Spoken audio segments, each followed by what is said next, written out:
एक पुष्प का क्या रस तत्व है, विष्णु महापुराण की कथा वर्णन करती है।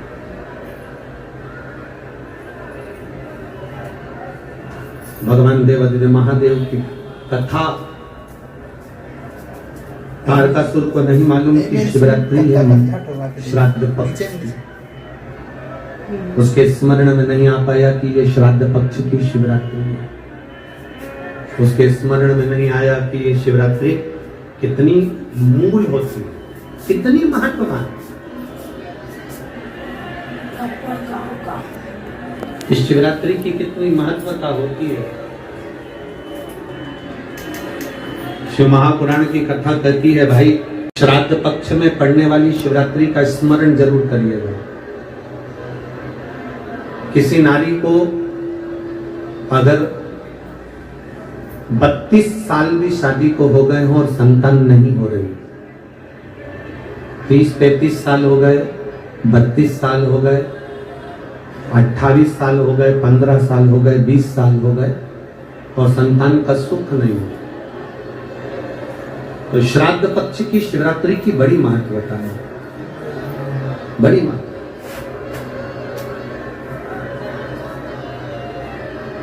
तो शिवरात्रि का बड़ा महत्व।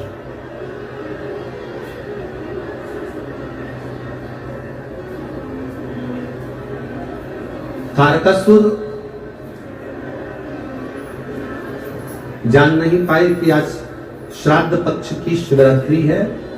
केवल एक श्वेत पुष्प, केवल एक सफेद फूल तारकासुर ने लेकर आए और बाबा देवादिदेव महादेव का जो स्वरूप था, भगवान शंकर का जो स्वरूप था, उस स्वरूप पर देवादिदेव महादेव ने शिव जी के चरणों में एक पुष्प समर्पित कर दिया।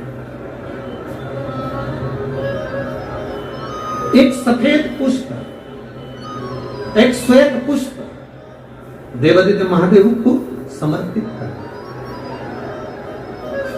भगवान शंकर को समर्पित किया।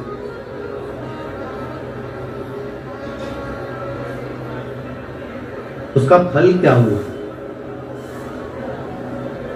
आप लोग भी निवेदन है, प्रयास करना, पहले देख लेना, शायद हमारे हिसाब से तो 13 अक्टूबर को शिवरात्रि होना चाहिए।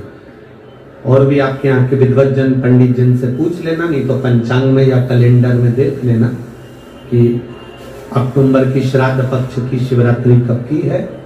जितने लोग आस्था चैनल पर सुन रहे हैं, जितने लोग फेसबुक यूट्यूब पर सुन रहे हैं, जितने लोग इस कथा पंडाल में जो दिल लगाकर और ध्यान लगाकर सुन रहे हैं, आप लोगों से निवेदन, प्रयास करना, एक सफेद पुष्प, एक श्वेत पुष्प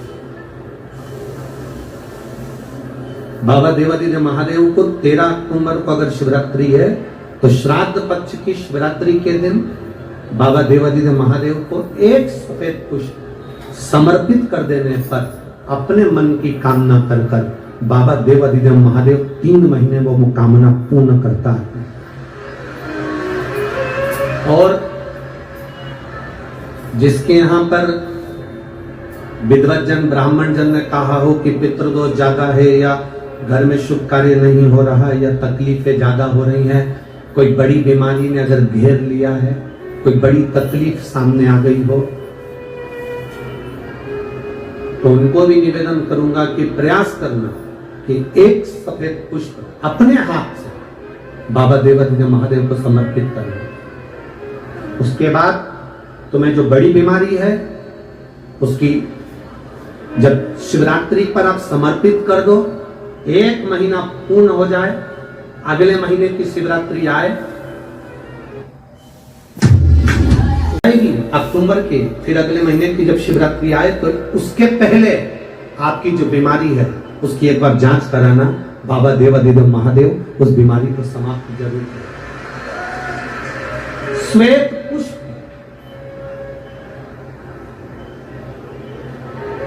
भगवान शंकर का जो श्राद्ध पक्ष का जो शिवरात्रि है उस पर जो श्वेत पुष्प की परिभाषा, उसको हमें जानना है,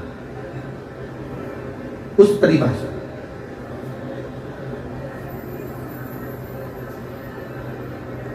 आप लोगों को मालूम होगा कि हनुमान जी पूर्व जन्म में कौन थे? बोलो रे कोटा वाला। हनुमान जी का जो अवतार हुआ राम अवतार के समय पर, त्रेता में जो मेरे राम जी का जो सुंदर अवतार हुआ, तो राम जी के साथ में जो हनुमान जी प्रकट हुए, ये हनुमान जी को पूर्व जन्म में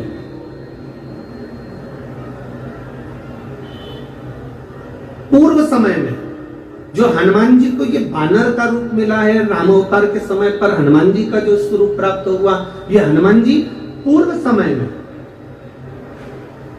किस रूप के अंतर्गत हनुमान जी को ये रूप दिया? ये किसका अवतार है? ये किसका स्वरूप है? ये किसका अंश अवतार है?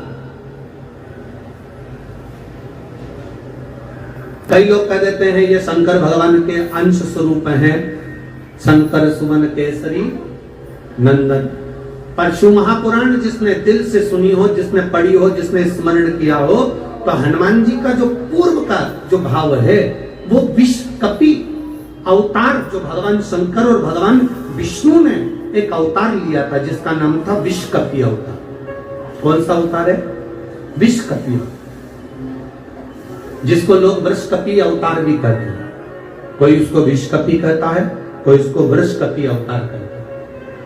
जब भगवान शिव जी ने और भगवान नारायण ने दोनों ने मिलकर इस सुंदर रूप को धारण करा था, कपि का मुख धारण करा था और एक असुर का संहार किया, जिसको वृषकपि भी कहा गया, जिसको विश्वकपि भी कहा गया। उस वृषकपि अवतार का रूप श्री हनुमंत लाल जी को त्रेता में प्रदान किया। श्री हनुमंत लाल, उसका चरित्र भी आगे आएगा कथा में, अपन उसको सुनेंगे कि श्राद्ध पक्ष में वृषकपि अवतार का महत्व क्या है, विश्वकपि अवतार की महत्वता क्या है। देव पितर शिव महापुराण में अगर 16 दिन श्राद्ध के होते हैं और 16 दिन श्राद्ध में से कोई भी एक दिन श्राद्ध का, जो तुम्हारी मर्जी पड़ जाए, जिस दिन तुम घर में फ्री हो, जिस दिन तुम्हारी मर्जी पड़ जाए, जिस दिन तुम्हारा मन कर जाए, उस दिन वृषकपि विश्वकपि नाम लेकर एक रोटी में थोड़ी सी शक्कर या गुड़, थोड़ा सा चावल, थोड़ा सा अगर चावल नहीं हो तो खीर बन जाए तो ज्यादा अच्छी है, रोटी के अंदर रखकर वृषकपि या विश्वकपि, भगवान शंकर का एक अवतार है नारायण के साथ में। भगवान शिव और भगवान शंकर का नारायण का एक अवतार मिलकर हुआ था। भगवान शिव और नारायण का मिलन से 3 अवतार हुए थे। 3 अवतार हुए। एक हरिहर अवतार भी भगवान शंकर और नारायण के मिलन से हुआ। एक वृषकपि अवतार भी नारायण और शिव के मिलन से हुआ। तो जो वृषकपि अवतार है भगवान शंकर और एक भगवान नारायण और भगवान शंकर के मिलन से शरम्भेश्वर अवतार भगवान शंकर का और नारायण का मिलकर हुआ। शरम्भेश्वर, ये 3 अवतार नारायण और शिव जी मिलकर बने हैं। 3 अवतार भगवान शंकर ने नारायण के साथ मिलकर हुए।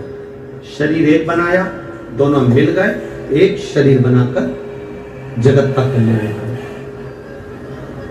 रोटी हो तो रोटी, पूड़ी हो तो पूड़ी, पराठा हो तो पराठा, जो तुम बनाए हो उसमें थोड़ा सा मात्रा दूध चावल की या खीर की, थोड़ी सी मात्रा गुड़ की, और वृषकपि या विश्वकपि अवतार का नाम लेकर अपने दरवाजे के बाहर खड़े होकर जो गौ माता को श्राद्ध पक्ष में किसी भी दिन ये भोजन वृषकपि का नाम लेकर दे देते हैं, उसके घर में कभी संपदा की कमी नहीं आती, धन की कमी नहीं आती। श्राद्ध पक्ष का ये स्वरूप है विश्वकपि अवतार। एक बार सब बोलेंगे, बोल विश्वकपि भगवान की। अब नाम आप लोग ले जिससे आप लोगों को याद हो जाए। बोलिए विश्वकपि भगवान की। आप विश्वकपि बोल सकते हो, वृषकपि भी